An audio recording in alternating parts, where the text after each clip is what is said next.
Alô, som. Alô, Alonso.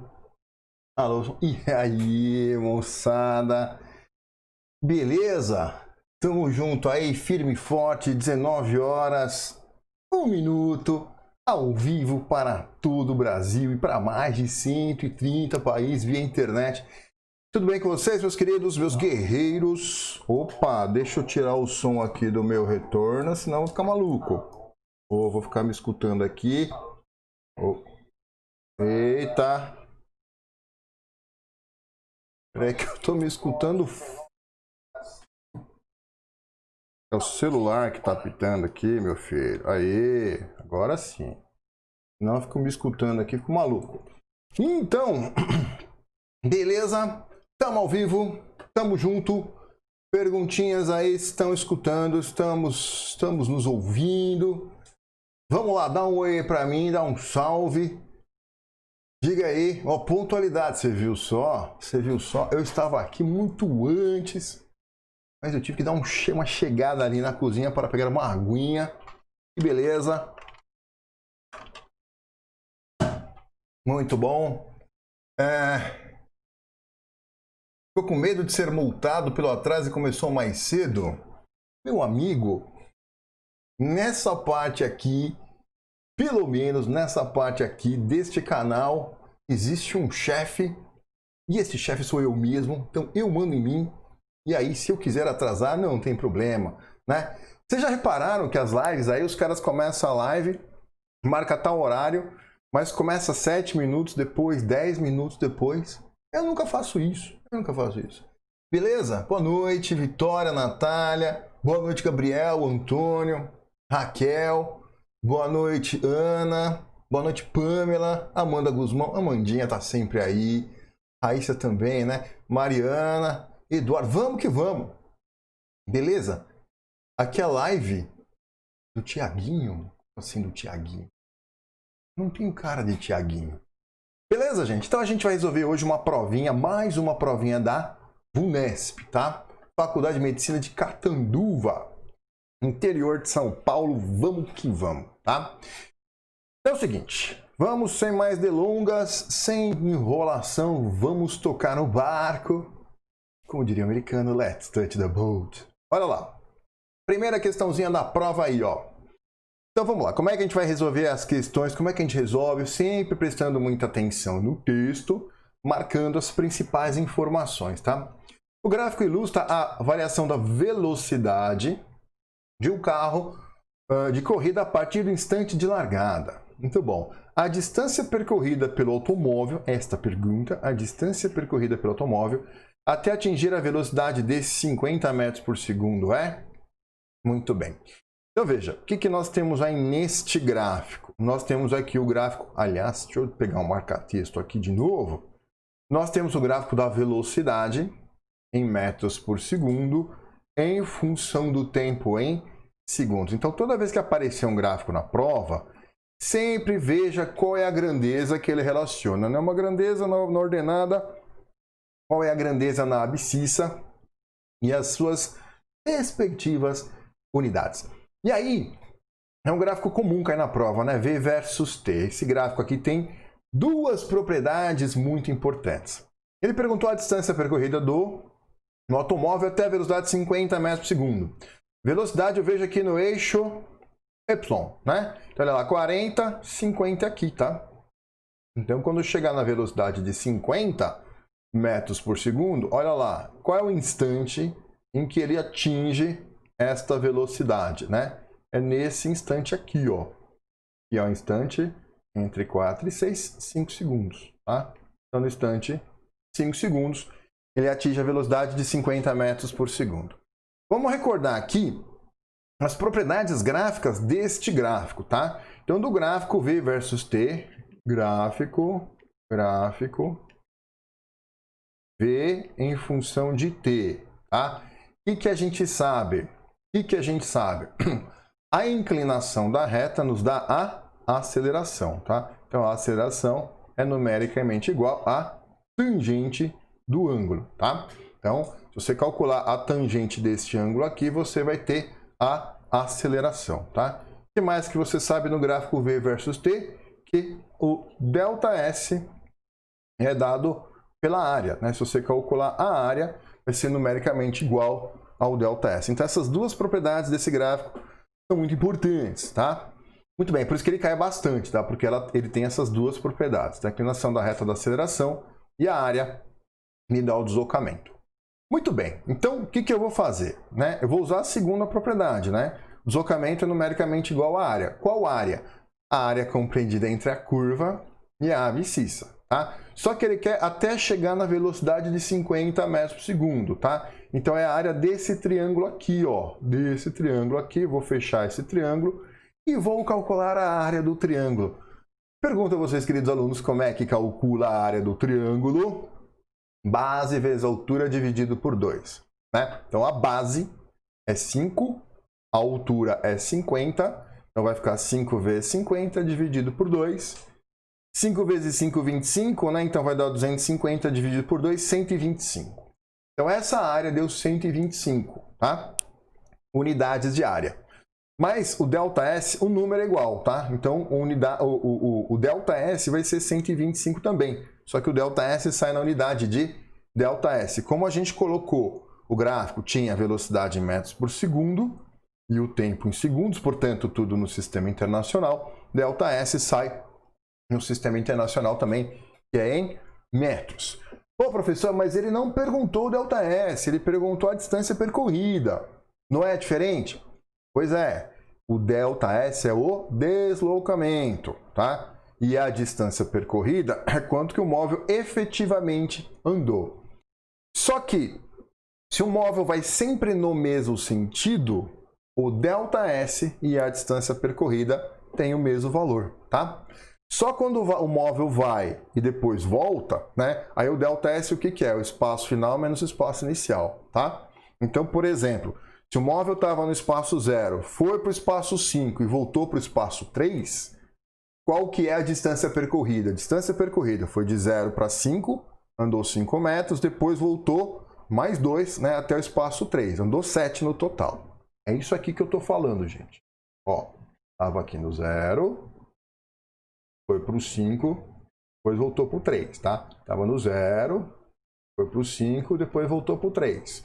Qual é a distância percorrida? Andou 5 na ida e mais 2, né? De 5 para 3, mais 2, andou 7 no total. Então, a distância percorrida é 7. Beleza, e o deslocamento nesse caso? O deslocamento é o espaço final 3 menos o espaço inicial 0. 3 menos 0, 3. Então, o deslocamento daria 3 e a distância percorrida daria 7. Nesse caso, não. Nesse exercício, ele anda sempre no mesmo sentido, então o deslocamento e a distância percorrida é exatamente o mesmo valor. Portanto, a alternativa D de Drauzio Varela, já que vocês virarão médicos. Beleza, gente? Tudo bem até aí? Tamo junto. Perguntas? Dúvidas? Beleza? Júlia, boa noite, Júlia. O Polihel tá sempre aqui. Polihel, né? É de Cuiabá, quer ver, Polihel? Até lembro de onde você fala, de onde você tecla, né? Beleza, pessoal? Esse primeiro exercício, suave. Vamos para o próximo. Se tiver dúvida, manda aí para mim, tá? Vamos lá. Segundo exercício, questão número 36 da prova. Acompanhe a leitura. Hoje cogita-se o estabelecimento de uma colônia humana em Marte. Entre as dificuldades para a adaptação do ser humano nesse planeta, está a diferença entre as intensidades dos campos gravitacionais de Marte e da Terra. Considerando que em valores aproximados, a massa e o raio equatorial de Marte correspondem, respectivamente, a 1/10 e a metade. Espera aí. A massa e o raio, respectivamente, nessa ordem, 1/10 e metade. Então, o primeiro que ele falou é da massa. A massa de Marte é 1/10 da massa da Terra.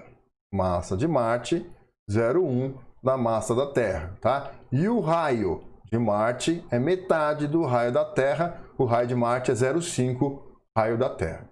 Beleza? A relação entre os valores das acelerações gravitacionais na superfície de Marte, GM, e na superfície da Terra, GT, É?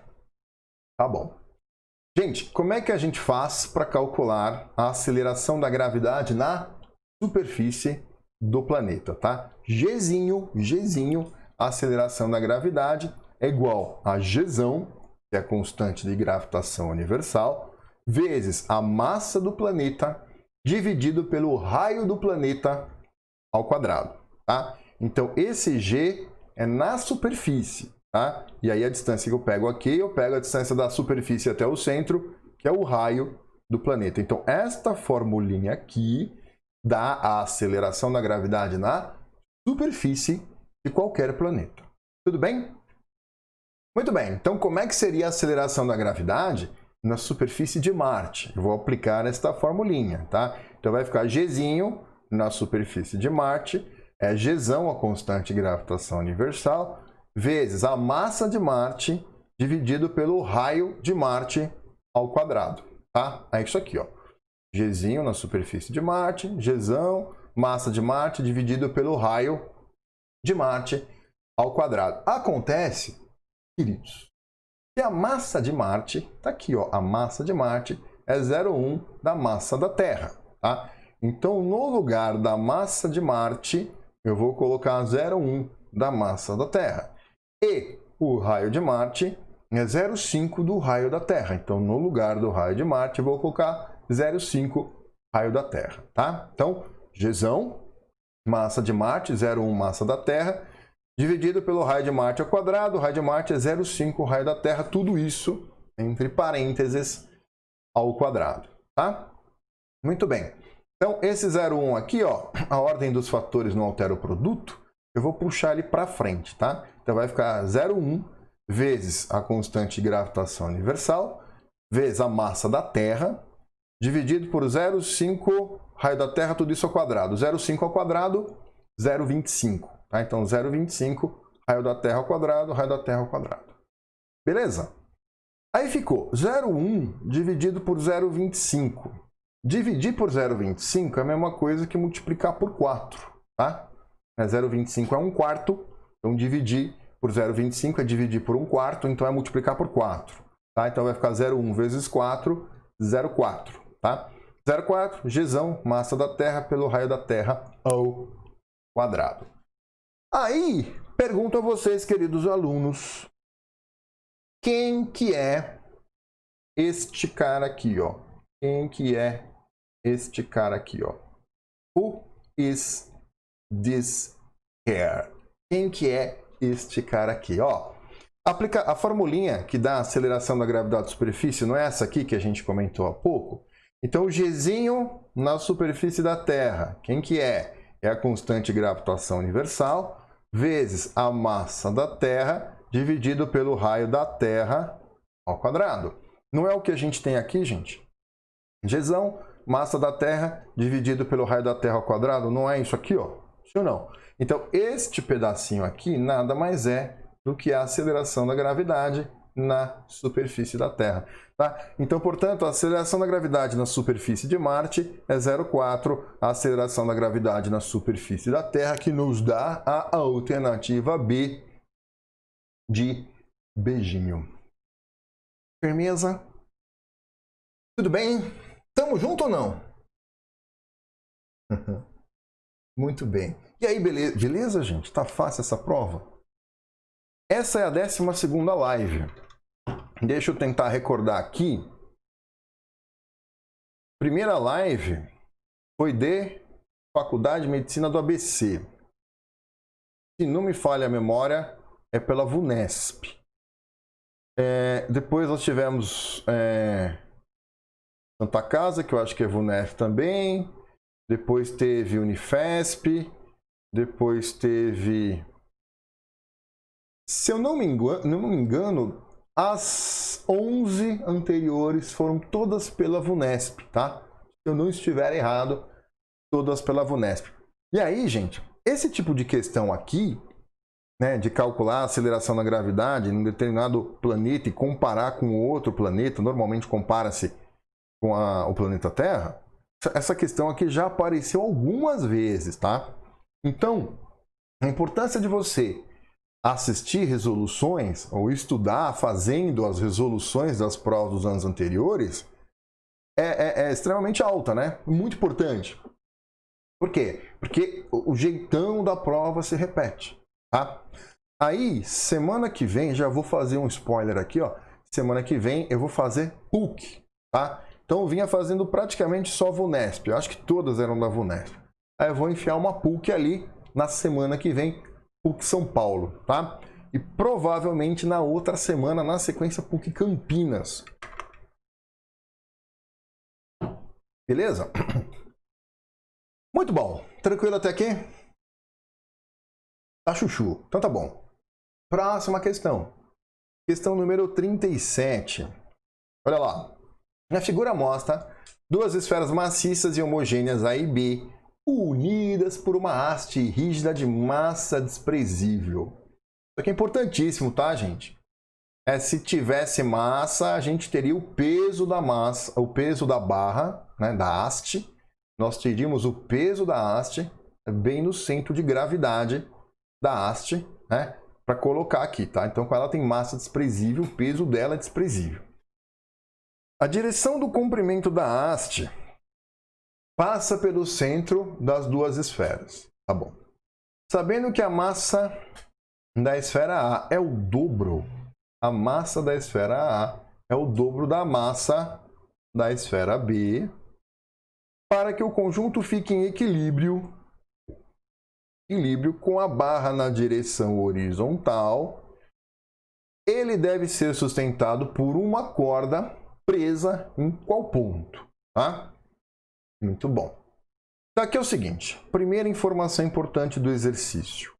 Ele falou para nós, né, que a massa da A é o dobro da massa da B, tá? Então a massa da B eu vou chamar de M. A massa da A é o dobro, eu vou chamar de 2M. Beleza? Muito bom. Vamos fazer o desenhozinho aqui um pouco ampliado, um pouco maior, tá? Então vamos desenhar as forças envolvidas aqui, ó. Então temos uma massa, temos um peso vertical para baixo, tá? Aqui, a massinha B, o peso de B vertical para baixo. A haste tem massa desprezível, então eu não desenho o peso da haste, tá? E aí eu vou suspender essa haste por um ponto tal que ela não vai poder rotacionar, ela não vai poder tender a girar nem para cá nem para lá, tá certo? Eu quero que ela mantenha no equilíbrio, na direção horizontal. Como a massa de A é maior, penso eu que esteja claro para vocês que é natural que a gente vai ter que suspender a barra, né, por um ponto mais perto, mais próximo da massinha de A, tá? Eu vou colocar aqui, ó, tração, né, está um pouquinho mais próxima de A do que de B, tá? O que eu quero fazer? Eu quero saber em qual ponto eu vou sustentar esse fio. Eu vou amarrar esse fio nessa barra aqui, beleza? E aí ele me dá esses pontos aqui. Se você perceber no desenho, ele está dando os pontos contados a partir de A, né? Ele está enumerando nesse sentido, de A para B, tá? Então ele tomou com o A como referência, tá? Ponto 1, ponto 2, ponto 3, tá? Então eu vou fazer a mesma coisa. Eu vou tomar o ponto A como referência, tá? E aí eu quero saber a partir de A, essa medida aqui, X. Essa medida X eu quero descobrir. Tudo bem? Bom, qual que é o tamanho dessa haste? O tamanho dessa haste é 1, 2, 3, 4, 5, 6 dezinho. Tá? O tamanho da haste é 6 dezinho. Se essa medida aqui é X, sobrou para cá 6 dezinho menos X. Beleza? Então, a haste tem um comprimento 6 dezinho. Se eu chamei essa medida de X, sobrou para cá 6 dezinho menos X. Beleza? E aí estou sustentando essa haste, né, por um fio aqui, uma tração do fio aqui no ponto C. Muito bom. Então o que a gente tem que impor? A gente tem que impor a condição de equilíbrio de rotação, tá? Então, quando a gente fala em tendência de giro, lembro que momento da força, também chamado por alguns autores de torque, tá? Momento da força ou torque. Então, vamos impor o seguinte: a soma dos momentos das forças em relação a um dado ponto, que a gente chama de polo, tem que ser nula, tá? Então, a soma dos momentos de todas as forças em relação a um dado ponto tem que ser igual a zero. É isso que eu vou impor aqui, ó. Somatória dos momentos em relação a um dado ponto igual a zero. Qual ponto você vai escolher, professor? Eu vou escolher o ponto C, tá? Por que que você vai escolher o ponto C? Veja, eu não tenho a intensidade da tração, tá? Então eu escolhi o ponto C porque quando eu for calcular o momento da tração, a gente vai ver que o braço da força, né, é zero. A força está aqui passando exatamente pelo ponto. Na verdade, a linha de ação da força, da tração, vai passar pelo ponto que eu determinei, né, pelo qual eu estou medindo os momentos, tá? E quando você escolhe um ponto que está ali, passando a linha de ação daquela força, o momento vai ser zero, vocês vão ver, tá? Então eu escolhi esse ponto porque eu não tenho essa força de tração. Beleza? Podia ter escolhido um outro ponto qualquer, tá? Esse ponto aqui vai facilitar a nossa vida. Lembrando, o que é momento? Momento é força vezes o braço, tá? Então, momento é força vezes o braço. É mais ou menos. Bom, depende do sentido que você adotar. Eu gosto de adotar o sentido anti-horário como sendo positivo e o sentido horário como sendo negativo, tá? Anti-horário é o sentido do círculo trigonométrico, beleza? Então, a gente adota positivo o sentido do círculo trigonométrico, tá? E horário é o antissentido do círculo trigonométrico. Beleza? Então tá bom. Então a gente vai fazer o momento de cada uma das forças. A gente vê a força, vê o braço e depois vê o sinal, tá? Vamos começar pela força peso, peso do ar. Então qual é o momento do peso do ar, tá? O momento do peso do ar é a força, que é o peso do ar, vezes o braço. Quem é o braço? O braço é a distância da linha de ação da força ao ponto considerado. Então, gente, o que é a linha de ação da força, né? Essa força está aqui. A linha de ação da força é uma linha que passa pela força, é uma linha paralela à força que passa pela força, tá? E aí eu quero a distância dessa linha para o ponto. A distância dessa linha para o ponto, a distância de uma linha a um ponto, é sempre a menor distância, é essa medida aqui, x, tá? Então, o braço, né, do momento dessa força é x, beleza? Então, ficou a força, que é o peso de A, vezes o braço, que é x. Agora, vamos colocar o sinal. Essa força-peso aqui, em relação ao ponto C, tende a gerar a barra no sentido anti-horário, tá? E eu convencionei que o sentido anti-horário ele é positivo. Então, aqui vai ser positivo. Tudo bem, gente? Beleza até aí? Muito bem. Próxima força que nós temos aqui. Força de tração. Tá? Como é que é o momento da força de tração? Momento, olha lá. É o força vezes o braço. Quem é a força? É a tração. Vezes o braço. Quem que é o braço? O braço é a distância da linha de ação da força ao ponto considerado. A linha de ação da força está passando pelo ponto.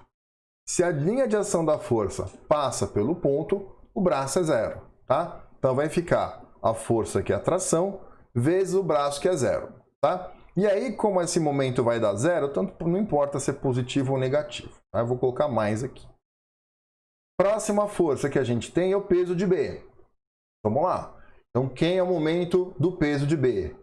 Momento é a força vezes o braço. Quem que é a força? É o peso vezes o braço. O que é o braço? É a distância da linha de ação da força ao ponto considerado. A distância dessa linha a esse ponto é 6D menos x. Tá? Então, o momento é o peso, é a força, o peso de B, vezes o braço, 6D menos x. Tá? Agora, vamos atribuir o sinal. Essa força-peso de B aqui, ela tende a gerar no sentido horário. E no sentido horário, eu convencionei que é negativo, então eu coloco aqui menos. Fizemos o momento de todas as forças? Sim. Né? Nós temos 3 forças, fizemos o momento de todas elas e somamos. Então, agora igual a zero. Beleza? Muito bem. Agora, esse termo aqui vai embora, né?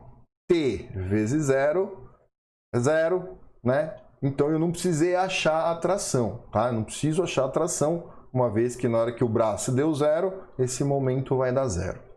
Vou abrir o peso de A. Quem que é o peso de A? Peso é M vezes G. A massa de A é 2M, né? Vezes G. Então, o peso de A, 2M vezes G, vezes o braço, que é X. Esse cara, o 0, menos o peso de B. Quem que é o peso de B? É a massa de B, que é M, vezes G, vezes o braço aqui que eu copiei, 6D menos X. Aí eu vou dividir a equação inteira por mg, tá? Então eu divido a equação inteira por mg, cancela mg aqui, cancela mg aqui, e 0 dividido por mg dá 0, tá? Então sobrou 2 vezes x, 2x, né? E aqui menos 6D mais x. Beleza? Beleza. Aí, ó, esse menos 6D passa para lá, fica mais, tá? Então 2x mais x, 3x igual a 6D, então x é 6D sobre 3, x igual a 2Dzinho. Beleza? Então agora, a gente achou essa medida aqui, tá? Essa medida aqui é 2Dzinho, tá? Então para dar 2Dzinho, né? Para eu suspender a haste, né? Sendo que essa medida contada a partir de A tem que ser 2Dzinho, então é pelo ponto número 2, tá? E se é pelo ponto número 2, a resposta é a alternativa E. Beleza? Bom, essa é a maneira clássica de resolver, tá, gente? A maneira clássica. Agora, tem uma maneira mais rápida, né? Pô, se o peso de A é o dobro do peso de B, para dar o equilíbrio de rotação, o braço de A tem que ser a metade do braço de B, tá? Então eu vou descobrir um ponto aqui, ó, em que o braço da linha do braço do momento de A, né, seja metade do braço do momento de B, tá? Então aqui, olha só, tem que ser esse ponto. Por quê? Porque essa medida aqui é 2D e essa medida aqui é 4D, tá? Então eu compenso o fato do peso de A ser o dobro, né, usando metade do braço. O peso de B é metade, então tem que usar o dobro do braço, tá? Então tinha que ser o ponto 2 mesmo. E aí, se você pensar assim, não precisa nem fazer conta. Beleza? Estão acompanhando aí, gente? Beleza? Tá chuchu? PUC Camp segue a mesma linha da VUNESP? Como diria Amy Winehouse, no, no, no. De jeito nenhum, tá? Vocês vão perceber que o estilo da prova da PUC é outra pegada, tá? Agora, é um conteúdo de física, tá? E aí eles, em termos de conteúdo, eles pedem mais ou menos, né, a mesma distribuição de conteúdo, tá? Então vai ter uma questãozinha lá de elétrica, vai ter uma questãozinha de mecânica, movimento, vai ter uma questãozinha de eletromagnetismo, calorimetria, normalmente é isso, tá? Mas a pegada é totalmente diferente, totalmente diferente. Semana que vem vocês vão ver. Muito bem, vamos continuar aí, gente. Próxima questãozinha, questão número 38. Vocês estão acompanhando? Marca texto. Uma pessoa com massa corporal de 60 kg sobe lentamente pelas escadas de um edifício até atingir a altura de 20 metros acima do ponto de partida. Desprezando a massa das roupas e considerando que 15% da energia gasta pelo corpo nessa subida é transformada em trabalho. Então só 15% vira realmente movimento, tá? E a aceleração da gravidade 10 metros por segundo quadrado, a energia total consumida pelo corpo dessa pessoa durante a subida, então ele quer energia total, tá? Essa é a pergunta. Bom, então a primeira coisa que a gente vai fazer é calcular qual que é a energia que a pessoa, né? Qual que é a energia que tem que ter para subir essa altura aí, tá? A energia envolvida numa altura é a energia potencial gravitacional, tá? Então, qual é a energia potencial gravitacional? mgh. Eu vou colocar aqui a massa da pessoa, tá certo? A massa da pessoa que é 60. G, ele deu é 10. e a altura é 20, tá? Isso facilmente você chega aí em 12 mil joules. Tudo bem?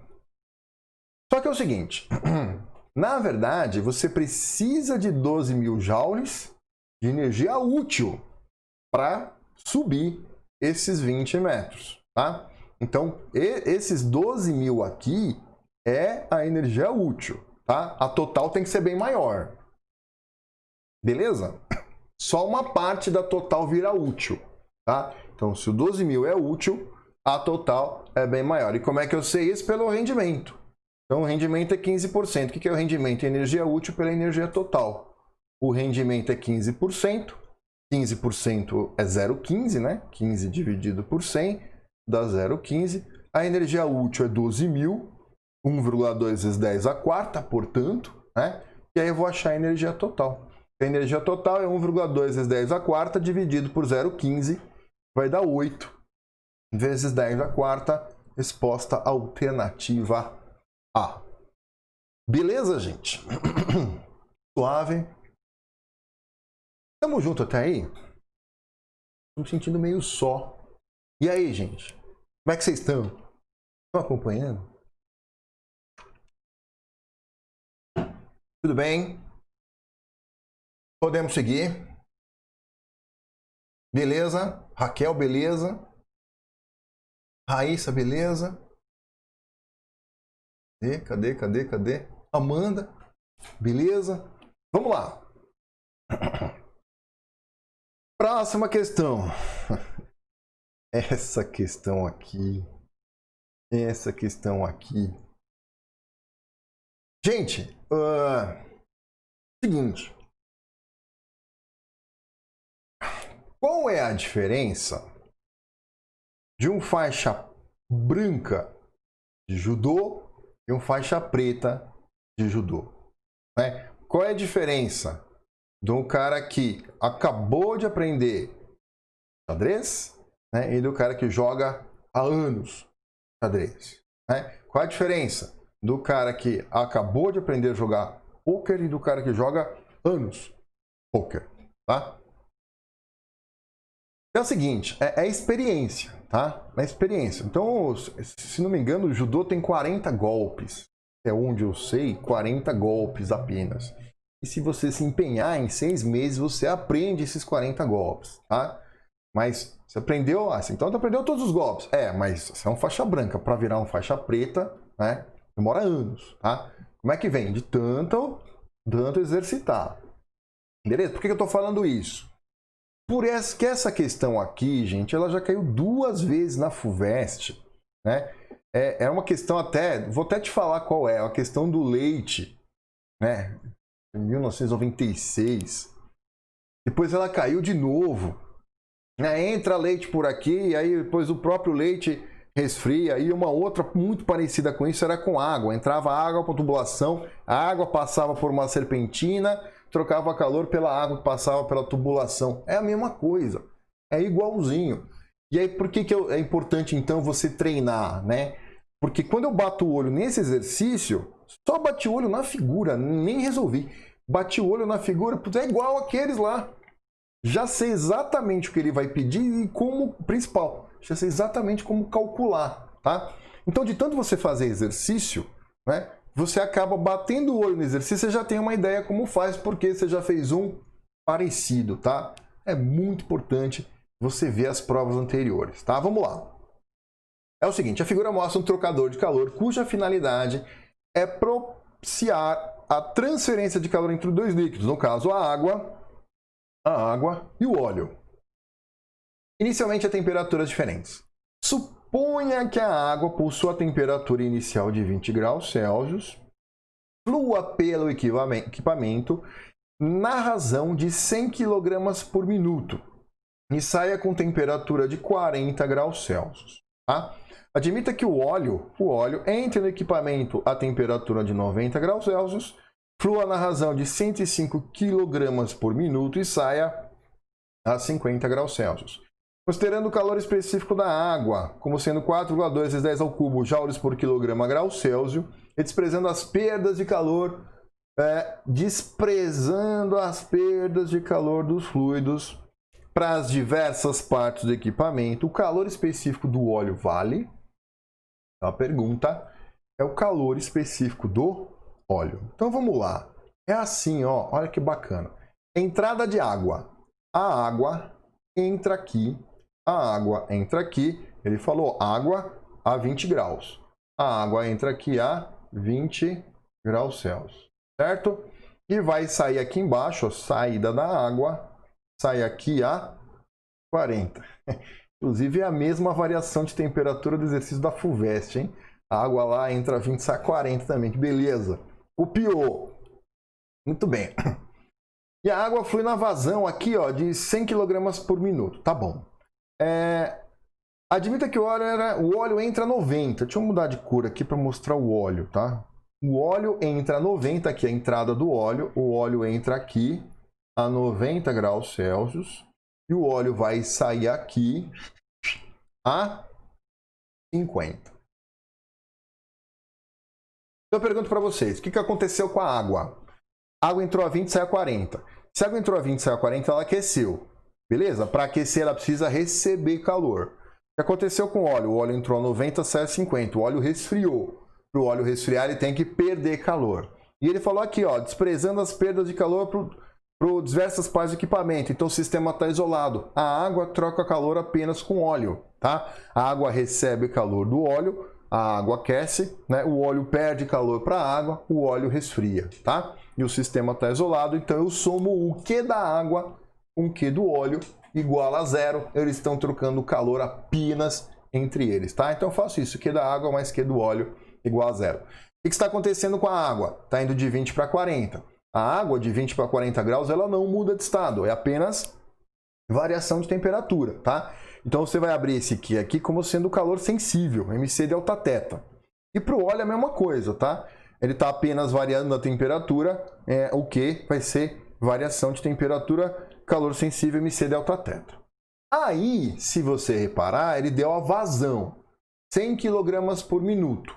Qual é a manha aqui? A gente fixa o tempo. Vamos fixar o tempo em 1 minuto. Se eu fixar o tempo em 1 minuto, qual é a massa de água, né? Não é 100 kg por minuto, né? 100 kg por minuto. Então a massa de água que passa ali em 1 minuto é 100 kg, né? E para o óleo, aqui, qual é a vazão do óleo? 105 kg por minuto, tá? Então em 1 minuto a massa de óleo que passa ali é 105 kg. Tá? Então eu fixei o tempo. Se eu fixo o tempo, eu tenho a massa da água e a massa do óleo. Só jogar aqui, tá? Então a massa da água é 100.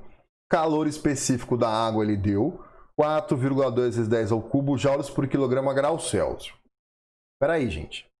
Sempre muito cuidado com as unidades. Muito cuidado. Então, se eu vou usar esse calor específico aqui em joules por quilograma graus Celsius, quer dizer que a variação de temperatura tem que estar em Celsius, tá? Né? A água está indo de 20 para 40 graus Celsius, tá? A energia em joules e a massa em quilogramas, tá? Estou colocando a massa da água em quilograma, beleza. Calor específico em joules por quilograma graus Celsius e o delta θ em graus Celsius, né? Então, de 20 para 40, a variação é final, 40 menos inicial 20. Mas, massa do óleo. Na massa do óleo eu fixei o tempo em 1 minuto, então passa 105 kg. Calor específico do óleo é a pergunta, né? E a variação de temperatura do óleo? O óleo está indo de 90 para 50, a variação é final 50, menos inicial 90, fechou igual a zero. Beleza? Então, esse calor específico do óleo que eu vou achar vai sair na mesma unidade do calor específico da água, que é joule por quilograma graus Celsius, tá? Eu coloquei todas as massas em quilogramas, todas as temperaturas em Celsius, o calor específico da água em joule por quilograma graus Celsius, então o calor específico do óleo sai também na mesma unidade, é só fazer a continha, tá? 100 é 10 ao quadrado. 10 ao quadrado vezes 10 ao cubo dá 10 à quinta, tá? Então é 4,2 vezes 10 à quinta. 40 menos 20 dá 20. Mais 105, calor específico do óleo.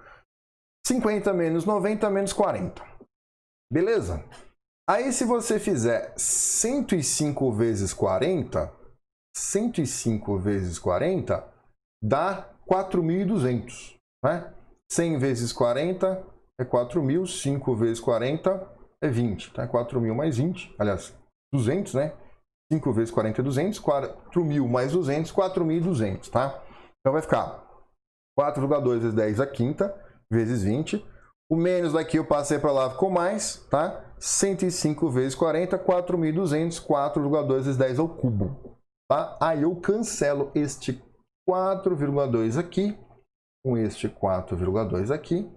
Esse 10 à quinta vai dividir com 10 ao cubo, vai sobrar um 10 ao quadrado, tá? Aqui sobra um 10 ao quadrado, né? 10 ao quadrado é 100 vezes 20, 2.000. Calor específico do óleo, 2.000. 2 vezes 10 ao cubo, joules por quilograma grau Celsius, que me dá a alternativa C de chuchuzinho. Beleza? Professor, chuchu não é com X, não, é com CH. CH. Tudo bem, gente?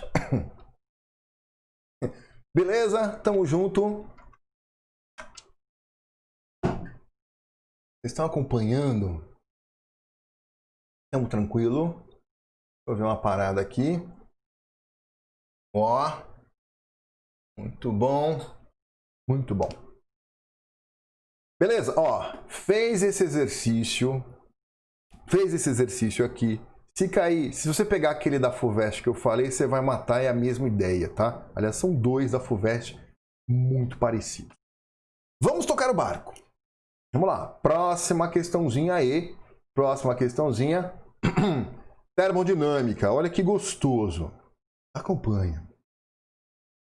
O gráfico pressão versus volume mostra a transformação AB sofrida por uma certa massa de gás ideal em alteração da sua energia interna. Sobre esse processo, pode-se dizer que, bom, vamos lá, sem alteração da sua energia interna. Ou seja, o que significa isso? Se não altera a energia interna é constante, né? Ou posso escrever assim, que a variação da energia interna de A para B é zero. Beleza? Então é isso que está falando para mim, que o ΔU na transformação AB é zero. E tem A. O trabalho realizado sobre o gás foi nulo. Tá? O trabalho realizado sobre o gás foi nulo. Veja, como é que eu faço para achar o trabalho no diagrama PV? O trabalho no diagrama PV é numericamente igual à área. Qual área, professor? A área é compreendida entre a curva AB e a abscissa. Tá? É essa área aqui. Tá? O trabalho é numericamente igual a essa área. Beleza? Muito bom. É nulo? Essa área aqui é nula? Não, de jeito nenhum. Então não é a alternativa A. Tá? B. A transformação sofrida pelo gás foi isotérmica. Quando a energia interna do gás é proporcional à temperatura. A energia interna é proporcional à temperatura. Então a variação da energia interna é proporcional à variação de temperatura. Se a variação da energia interna é zero, a variação de temperatura é zero.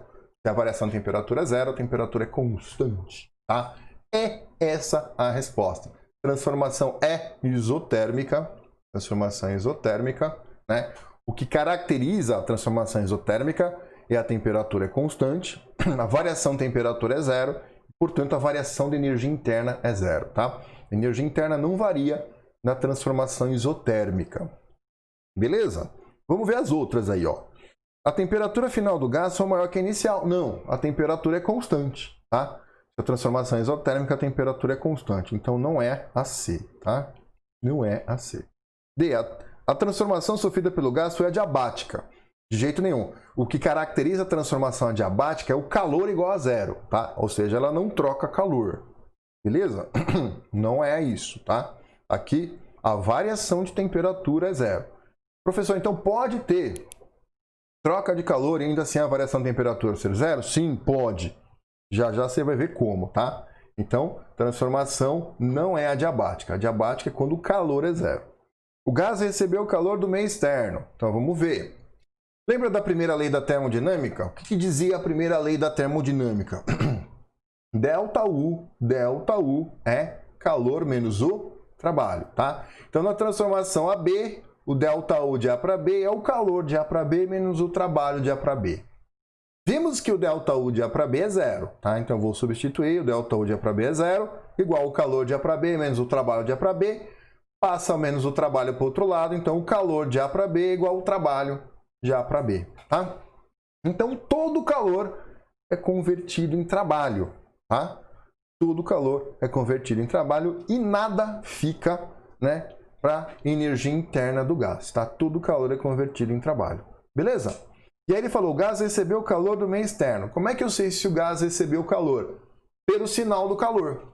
Se o calor é positivo, o gás recebeu calor. Se o calor é negativo, o gás perdeu calor, tá?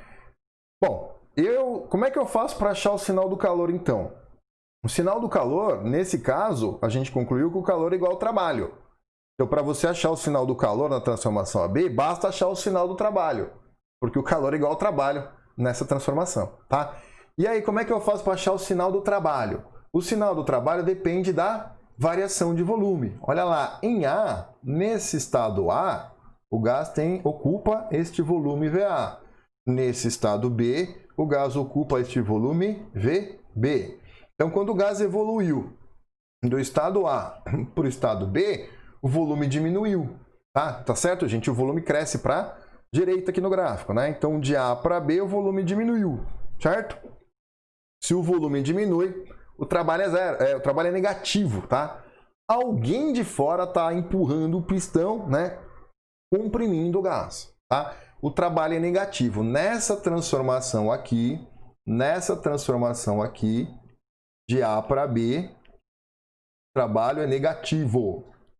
Como o calor é igual ao trabalho, o calor, consequentemente, ele é negativo também, tá?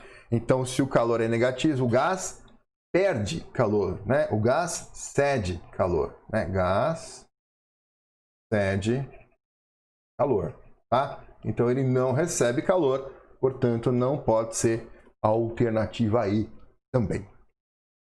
Tudo bem? Beleza?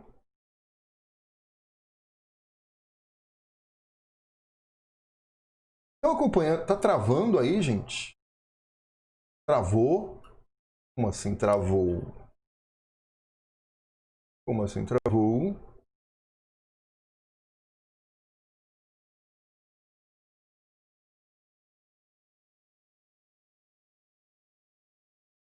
Beleza? Deixa eu ver como é que tá o esquema. Tá travando. Olha lá. Para mim aqui tá beleza, hein, gente?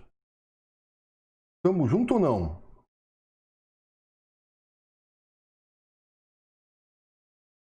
Tudo ok? Tom, Wilson. Beleza? Tamo junto. Suave. Vamos lá. Já que eu dei uma paradinha aqui, deixa eu dar uma olhadinha como é que está o esqueminha aqui de... Ó, tem bastante like, ó, não preciso nem pedir like, né? Tem mais like do que gente assistindo, então tá certinho, tá? Não vou nem mexer, nem tocar no assunto, tá? Beleza? Tudo bem? Tá rolando aí? Tá chegando o sinal aí, gente? Beleza? Vamos lá.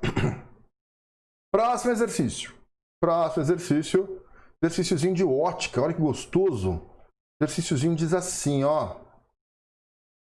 Um jovem ateia fogo em uma folha de papel ao concentrar sobre ela luz solar através de uma lente convergente. Lente convergente, cuja vergência é 5 dioptrias. Cuja vergência é 5 dioptrias. Muito bom. Considerando que os raios solares incidem paralelamente ao eixo óptico da lente e que este é perpendicular à superfície da folha de papel, a distância entre a folha e a lente para que o processo de atear fogo seja o mais eficiente possível deverá ser... Bom, Você já deve ter feito isso, né? Colocado fogo em papel com uma lente convergente, tá? Uma lupa, né? Você tem que concentrar nos raios do Sol em um único ponto, tá? Os raios do Sol, o Sol está bem distante, tá? Então os raios provenientes do Sol, eles vêm paralelos. Entra paralelo, sai pelo foco. Ou seja, esse pontinho aqui, né, tem que ser o foco, tá? Você tem que colocar o papel exatamente sobre o foco da lente, tá? Então vamos lá. A gente sabe que vergência é o inverso do foco. A vergência é 5 dioptrias, então eu coloco 5, 1 sobre o foco, tá? E aí na hora que eu calculo o foco, então, isolando o foco, é 1 sobre 5 e vai dar 0,2. Vergência estava em dioptria, então o foco sai em metros, sistema internacional. Então eu tenho que colocar o papel a 0,2 metros de distância da lente. Portanto, vai dar a alternativa A. Beleza, gente? Tudo bem? Tranquilo?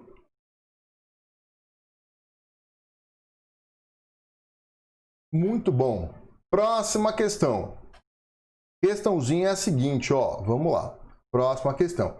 A imagem obtida por um exame de ressonância magnética nuclear, tá? A ressonância é um fenômeno ondulatório em que o sistema físico refrata as ondas que nele incidem, não alterando a velocidade de propagação das ondas, tá?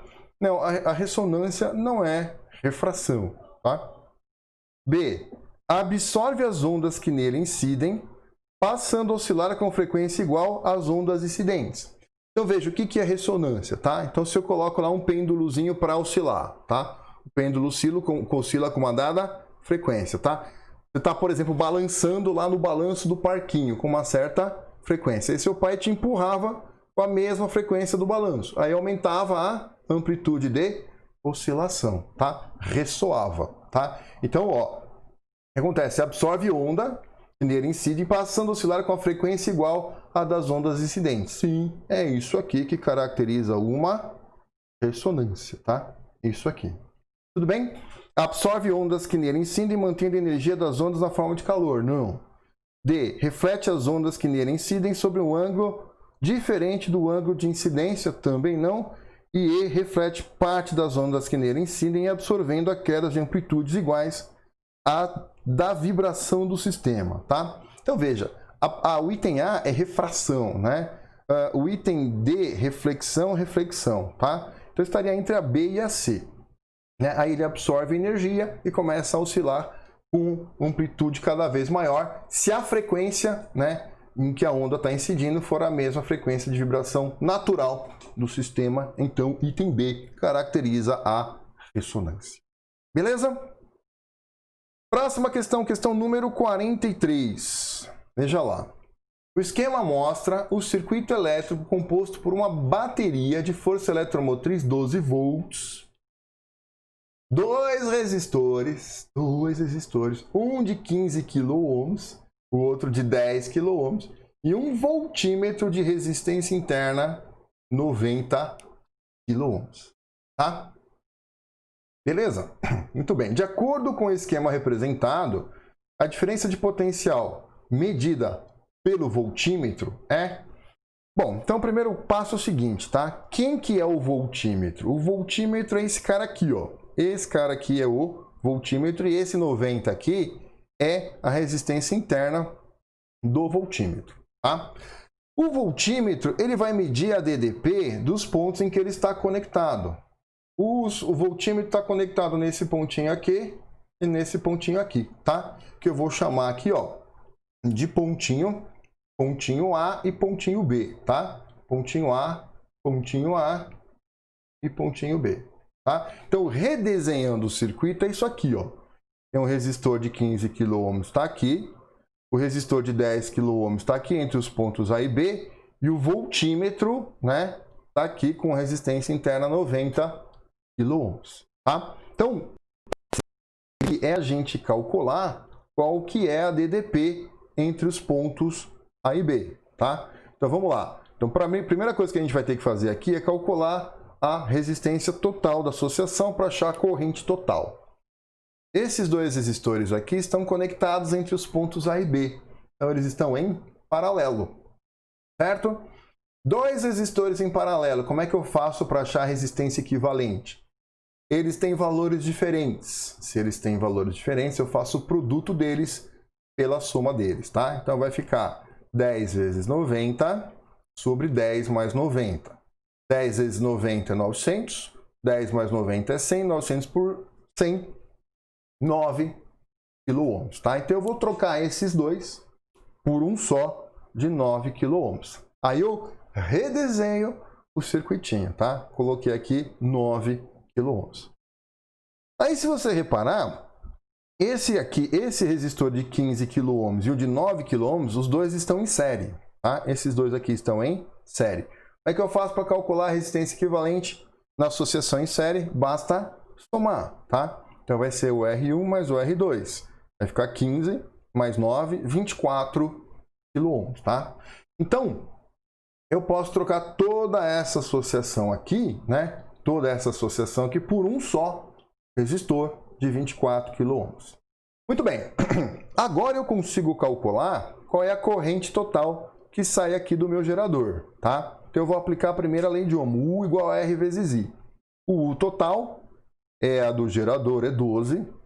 A resistência total, 24 kΩ, 24 vezes 10 ao cubo. E a corrente total eu vou achar, tá? Então, 12 por 24 dá meio vezes 10 a menos 3, tá? Então, essa corrente total, meio vezes 10 a menos 3 amperes. Muito bem. Aí, se você reparar, então, se eu achar a DDP aqui, ó, esse é o equivalente, né? Aqui estaria o ponto A e o ponto B, tá? Então, se eu achar a DDP entre os pontos A e B, entre A e B, qual é a resistência equivalente? 9 kΩ, tá? Então, e qual é a corrente que passa por esse resistor equivalente de 9? É a corrente total. Eu tenho a corrente total que passa por esse resistor equivalente de 9, né? Que é o resistor equivalente entre os pontos A e B, e a resistência é 9 kΩ. Eu tenho a corrente, tem a resistência, dá para achar a DDP, tá? Então, eu vou aplicar agora para os pontos A e B. A DDP dos pontos A e B é a resistência entre os pontos A e B, que é 9 kΩ, 9 vezes 10 ao cubo ohms, vezes a corrente que passa por esse cara aqui, que a gente achou que é a corrente total, que é 0,5 vezes 10 a menos 3. Aí nós cancela 10 ao cubo com 10 a menos 3, tá? Então vai ficar 9 vezes meio, 4,5 volts. Tudo bem? Beleza? Suave, gente. Estão conseguindo ver aí? Beleza? Alguns estão falando que está travando. Mas tudo bem. Eu estou continuando aqui. Beleza? Eu estou continuando aqui porque depois na gravação dá para assistir fluido, tá? Se tiver travando aí, depois se você ver a gravação feita, vai fluir, que é uma beleza. Suave, gente. Aliás, já que eu dei uma paradinha, né? Vamos para aquela clássica foto para o Instagram. Então, se você puder aí, eu tirar uma foto e me marcar aí, fotinho, olha lá, foto, né? Estamos ao vivo, olha lá, direto. Vou colocar aqui no Instagram. Como é que faz? Galeria. Volta lá, galeria. Compartilhar. Stories. Vamos lá. 1, 2, 3. Enviar para. Compartilhar. Concluir. Muito bom. Se você tirar uma fotinha aí, na verdade, se eu estiver ajudando você tira uma fotinho aí e marca para mim também aí no seu Stories, tá? Que aí eu marco você também e aí a gente divulga esta resolução. Que beleza. Tudo bem, gente? Vamos lá? Então vamos para a nossa última questão desta provinha da FAMECA. Olha só. Acompanha comigo. A Terra é continuamente atingida por partículas emitidas pelo Sol.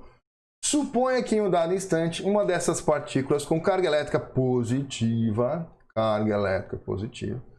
atinja o campo magnético terrestre com velocidade e direção paralela e no sentido positivo do eixo X de um sistema de referência.